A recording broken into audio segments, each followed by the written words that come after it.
Jesus proclaimed the gospel of the kingdom and cured every disease among the people. Alleluia. Alleluia.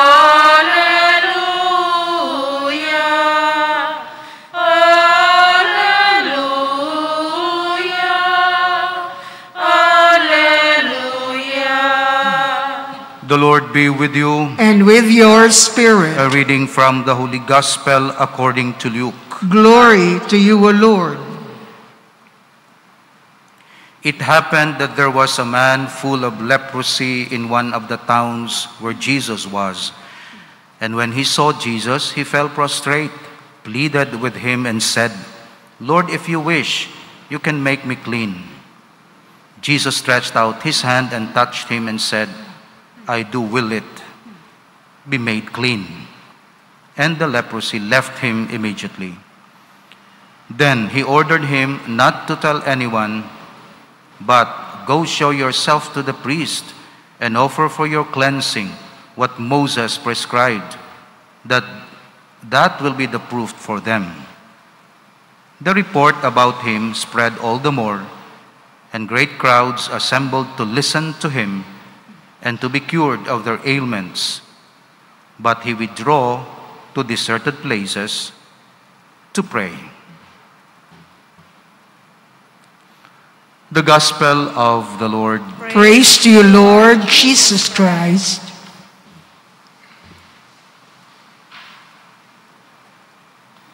We continue with the series of our reflections on the infancy and hidden life of our Lord Jesus Christ as a response of God the Father to the wound that had happened between the supernatural realm and the natural realm. And the one that will heal the wound in the relationship of God and man is His Son, our Lord Jesus Christ. But He has to suffer and die, and on the third day rise again. Of course, before He is to be offered at the altar of the cross, He has to be born. And He has to pitch His tent among us, the Son of God, under the custody and care of Mary and Joseph for 30 years. Because Jesus made public His mission when He was 30 years old already. So that means 30 years with the family in Nazareth. 30 katuig, hidden life. 3 katuig, public life. 1 kasimana, Holy Week, suffering. 3 kaadlaw, severe suffering. 1 kaadlaw, napatay. 3 kaadlaw, sa lulubngan, nabanhaw. 40 kaadlaw, nagpanglakaton upod sa apostoles ang nabanhaw nga Kristo. 50 nga adlaw halin sa pagkabanhaw, gintawag siya masaka sa langit, kagkaroon nagalingkod na sa tuo sang Dios nga Amay. 40 ka adlaw nagsaka siya. 50 nga adlaw ginpadala ang Espiritu Santo, Pentecost, agod nga ibunag ang lawas mistiko nga among simbahan. Ang lawas pisikal sa tiyan sang mahal nga Virgen Maria, instrumental ang Holy Spirit, conceived by the power of the Holy Spirit. Ang lawas mistiko, simbahan, kaya ang simbahan lawas ni Kristo, si Kristong ulo, So ang ulo dito na sa langit, ang lawas diri sa dalom. Do gina-imagine mo nga, dito na yang ulo, ang lawas diri pa sa dalom. Ti ang ulo yan, nagapungko na to. Safe na, so to say. Ang lawas siya sa dalom, sa natural, ang ulo to sa supernatural. That's why, padalaya ya Espiritu Santo. Kay balaan niya, kontrahon siya sang kalibutan. Kagang pinakakongkreto nga mabalusan sang kalibutan, amo ang simbahan. That's why ang simbahan lawas ni Kristo. Gina-persecute ang simbahan, hindi tungkol sa simbahan, tungkol hindi sila kay Kristo. The world will hate you because of me. Because the world will love you. Kung wala ako dira sa inyo, kung hindi ka mo magtuo sa akon, hindi ka mo magsunod sa akon pagtulunan, siling ni Christ, the world will love you, will appreciate you, will applaud you, will befriend you. But because of me, the world will hate you. That's why ang mga tao kontra nilang simbahan sa pagkamatuod, hindi sa simbahan. Di ano kontrahon mo simbahan, kay gatudlo man na sa eksakto. Hindi ka mangawat, di kontrahon mo yung gatudlo sa imo sang di mangawat, na kontra mo, kay gusto mo mangawat. Because you hate Christ. That's why kontrahon mo siya. Thou shall not commit adultery. O, nga kontrahon mong simbahan, kay sakto man na. Kontra mo siya, kay gusto mo mag-commit adultery. And you hate the teachings of Christ. That's why dira nagahalin ng persecution sang simbahan. Hindi nga nag-preach siya sang malain, kundi nag-preach siya sang maayo, kamatuuran. And the world will hate you because of me. Ang bal ni Christ. So, ginpreparar ang inang offering sa infancy. Our Lord Jesus Christ, our Redeemer, has freed us from the consequence of sin. Christ took upon himself a threefold office, that of prophet, of teacher, priest, and king. Prophet or teacher, priest, and king. This threefold office he ascribes to himself under various titles. He calls himself the light of the world because he enlightens the darkness of our understanding by his doctrine, blurred by the original sin. As a light makes distant objects clear and visible, so Christ makes clear to us the most distant objects, God and his perfections, the world to come, heaven and hell, time and eternity. Before Pilate, he calls himself the King, whose kingdom is not of this world. He also calls himself the Good Shepherd, who gives life for his sheep. He also often compares himself to a guide or leader. We are wanderers in this world. We have here no abiding dwelling place, but seek one that is to come. The road is rough, steep, and surrounded with precipices, and we are in ignorance. We are in constant danger of wandering from the way. Christ undertakes to be our guide. He says, I am the way, the truth, and the life. And he promises that if we take him for our guide and follow his sacred footsteps, we shall never go wrong. St. Paul calls Christ our great high priest. So teacher, shepherd or king, now priest.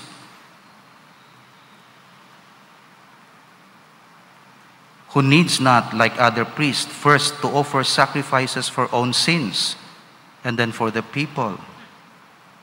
Because in the Old Testament, when priests are to offer the sacrifice to Yahweh, they have first to cleanse themselves of their sins and also their family of their sins.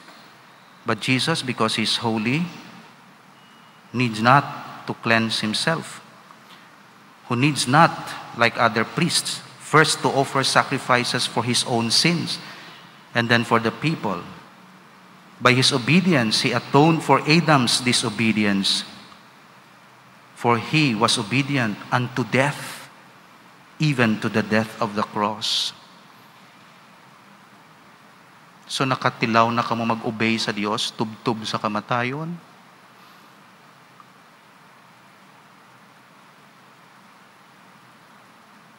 O kung gamay lang ang inconveniences, hindi ka na mag-obey.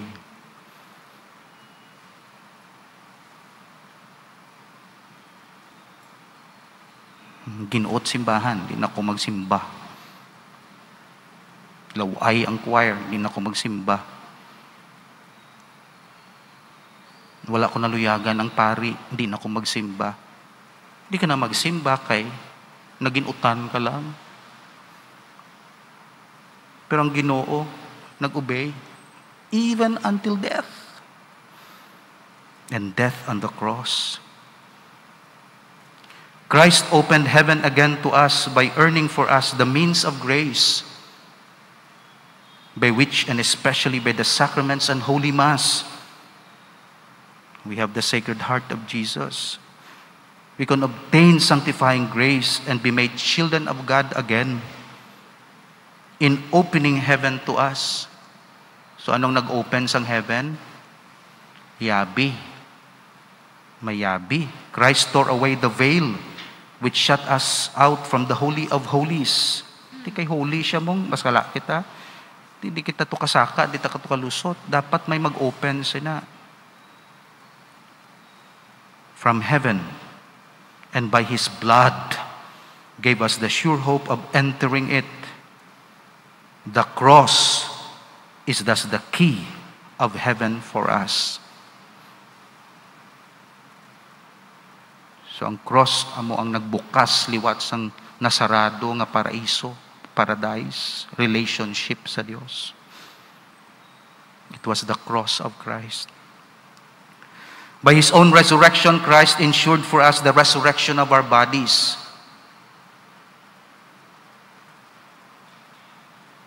So ang aton lawas damo sala. Dapat pinahan. Kag dapat lang sa body taning makasasala, hindi na paghimuon liwat, hindi na pagbanhawon liwas ay basura na ni. Nga ginhaboy mo na sa basura, ikwaon mo pa, i-recycle mo pa. Pero ang Dios, no, bisan ang lawas mo ngay na nag-upod na sa pagpakasala. Bunyagan ina, hugasan na, i-redeem ina, i-repair by the power of the resurrection of Christ.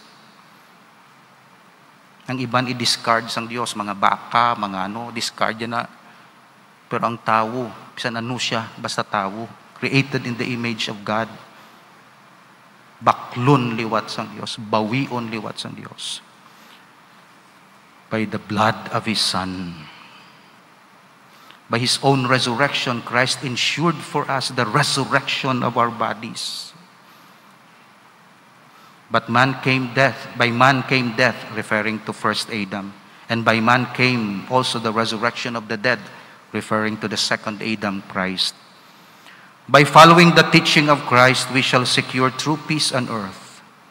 And by practicing the virtues that He taught us, especially humility and liberality, we shall overcome the devil and the world.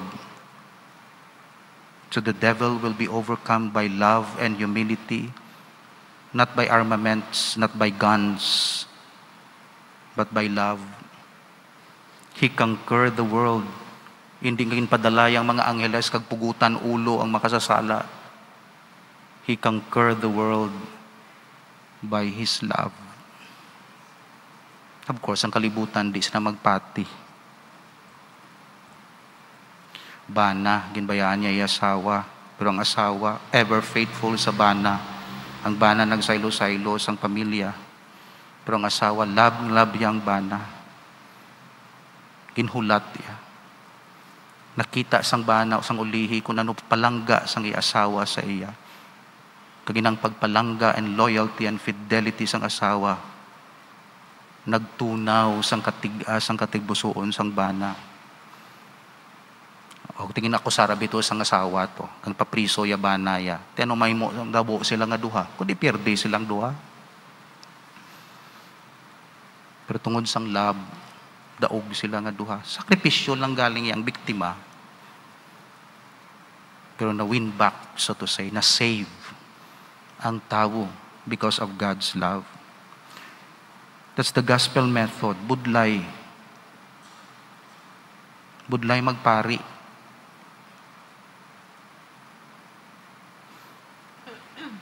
Nga budlay magpari. Paubra sa imo ang sobra-sobra nga misyon. Ay kung teacher ka lang, teach ka to eh. O doktor ka, ti pangbulong ka da. Kung di kayo mo, ti okay. Pero pare, ang misyon mo, ang work mo, overwhelming. Hindi physically, morally. To the extent na kung gusto mo maging fruitful nga pare ang imong life, deny mo imo self.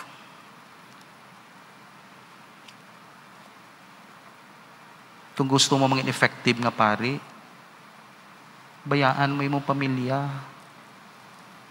Amo nang cost. Kaya kung nara ka sa pamilya, kung magtukod sa pamilya, hindi ka maging effective. Kung gusto mo effective nga pare, bayaan mo imo self. Imo mga bisyo, buhinan mo, imo gusto, deny mo. Kaya kung sundan mo lang imo gusto, hindi ka kaubra bilang pari. That's why ang demand sang kabuhi sa pagkapari, di hamak. Tungod sang overwhelming kag-weight sang misyon. Hamuman pagka-Kristiyano. Kung seryosohon mo yung pagka-Katoliko ka-Kristiyano, hindi lango-lango. May give up ka. Kag-sacrifice. So, amo na ang kay Christ, natuman niya yung mission. Pero may gin-give up, gid siya. Bala niyo kung anong ginbayaan niya, anay. Ginubaya, wala ginbayaan. Ginubaya. Ang iyang majesty as God. Natawo siya sa pasungan. Tanawang pag-give up mo sila. Kag hindi mo magamit ang imo power bilang Dios, kontra sa imo kontra sa imo kaaway, para sa imo kaaway. Wala siya. Siguro ginasunlog siya sang gamay siya, ginadayaan siya sa taksi o sa ano na ambot ko na tong hampang nila sa una, ginatiklod na siya guro, ginabuli na, wala tatay. Bastard. Pero wala gingamit ni Kristo during that time for 30 years. Nang iya power sa pagka-Diyos, nag-obey siya in humility. Ako, amuhon mo na, bisan gamay power ko, gamiton ko kontra sa imo, andam ka sa akon. Ni katiting lang akon power. Pero ubuson ko power ko kontra sa imo, sige ka da. Pero Christ, no? Diyos. Pero sa hidden life ya, wala ma-report. Pero balaan natin nung pangabuhi sang kabataan, kag pagbuli sa iya, ginabuli gani si Mary, dirara da sa ano. Bisan dako na gani si Christ niya, sino ka? Di ka naghalin nga university, nga namo nang hambal mo, way kag eskwela, bata ka ni Jose. Si Jose, karpentero to. Haka-haka pa gani nga hindi ka bata ni Jose, ibang laki ang imo tat. Dara da sa Bible. Tapos buangit ka, way kakaon-kaon, buang bisan mga paryente, mga pakaisaya. Nagbuang si Jesus kay nagalain na yang iya nga mga preaching. Pero wala. Sang ara na siya sa ano, sining niya. Ay, kung gustuhon ko ang mga angheles magbulig sa akon. Pero in humility. Wala agin ubra. Kaya nagahulat siya sang vindication to be seated at the right hand of the Father and to judge the living and the dead. Ang nagkondenar sa iya, siri kalibutan, He will judge on the last day. So, by the death of Christ, we have won back almost all that was lost by original sin. Eternal life, relationship with God, resurrection of the body. Though some of its consequences still remain, such as sickness, death, and evil tendencies, or what we call concupiscence. Yet we have won more by the death of Christ than we lost by sin. We lost supernatural life. Nanaog kita sa natural by the death of Christ. Gindugangan niya pagid, ginbalik niya pagid, doble-doble. Bala niyo kung ano ginbalik niya nga doble sa aton? Holy Spirit. Holy Spirit dwells in us. Kadang effects ng Holy Spirit sa kabuhi, we become children of God. And because we are children of God, now we call God Father. Si Adam nagtawag sa Diyos nga Father, no? God, Yahweh. Pero sang mabaptize na kita, sobrap kita kay Adam. Kay nga, gin-adapt kita, gintawag tang Diyos, our Father in heaven. Kagamoy na ang dugang nga ginbalik sa aton bagod sang kamatayon ni Christ. Lastly, when sin abounded, grace did more abound. Romans chapter 5 verse 20. Hence the church exclaims in the office of Holy Saturday, O happy fault which obtained for us so great a Redeemer. So ang sin naton nagpanaog sa anak sang Dios. Before the fall, relationships sang Dios. God create creature, master, servant. After kay Christ is resurrection, death and resurrection, Father and Son. Before the fall, grace lang ang ginahatag. Graces. After the fall and after the resurrection, the grace, the Son of God. Doon mo niyang analogy ko. Before the fall, kinahatag lang sa akon, material nga bagay. After the fall, ang ginhatag sa akon, ang nagahatag mismo. And when you possess the giver, you possess all the gifts. Before only the gifts, the giver is far away. At our time, it's both. The gifts and the giver in His body, the Holy Communion. Amen. Please stand.